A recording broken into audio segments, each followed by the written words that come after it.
Hello and welcome. I'm Blair Blackwell, and this is the Daily Cyber Brief.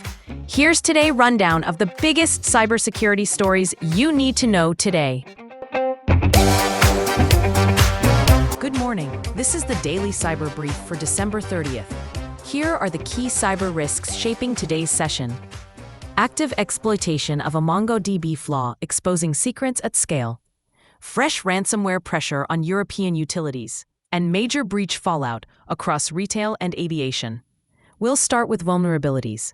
A flaw tracked as CVE 2025-14847, nicknamed MongoBleed, is under active exploitation worldwide, with reports of more than 80,000 exposed MongoDB servers potentially at risk.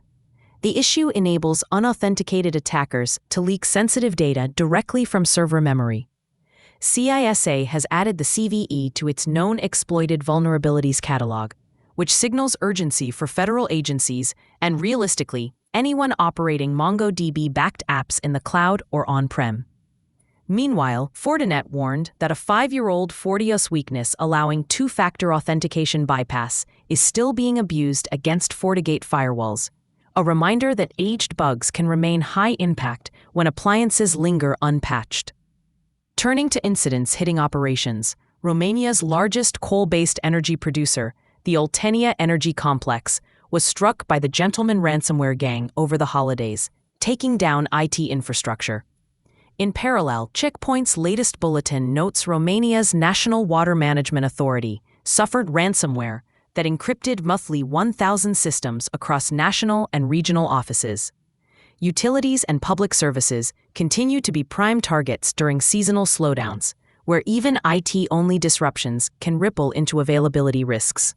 On the data exposure front, South Korea's e-commerce giant Coupang will set aside about $1.17 billion to compensate 33.7 million customers after last month's breach, a scale that underscores growing financial consequences for large consumer platforms.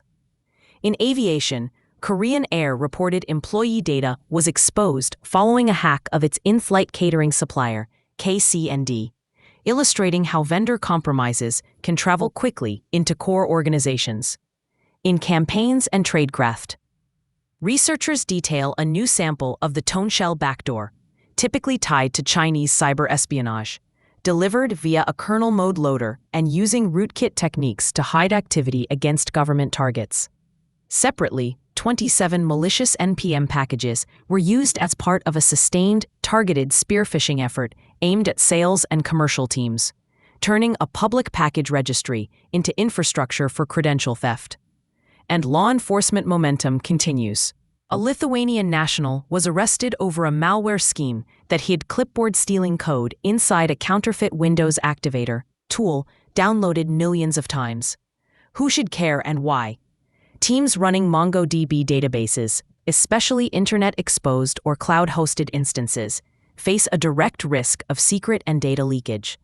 Organizations relying on FortiGate firewalls should note the persistence of the 2FA bypass issue. Energy, water, and broader critical infrastructure operators are seeing continued ransomware probing. Large consumer platforms and airlines, and really any business with third-party suppliers, are reminded that partner security can become your breach. And developer-heavy environments should treat public package ecosystems and targeted business user phishing as intertwined threats. Looking ahead, watch for continued scanning and exploitation tied to MongoBleed. Follow on data theft claims and fresh vendor guidance as remediation progresses. Expect more attempts to leverage the FortiOS auth bypass where legacy appliances remain, and potential operational aftershocks as Romanian utilities restore systems. The use of developer packages and business toolchains for phishing infrastructure is likely to persist into the new year. What I'll be watching today: cloud-hosted databases and API-backed services for signs of MongoDB exploitation, firewall and identity gateways as attackers test old authentication gaps, OT-adjacent networks at energy and water providers, public package registries, and enterprise email workflows targeted at sales and operations, and government networks in the crosshairs of stealthy backdoors. The takeaway: attackers are blending new exploits with old, reliable gaps across common components. It's a busy patch and prioritize cycle, but the playbook is familiar. Visibility around data stores and identity edges will matter most in the days ahead. That's it for today's edition of the Daily Cyber Brief. Thanks for listening. I'm Blair Blackwell. This podcast is for informational purposes only and is not cybersecurity, legal, or financial advice.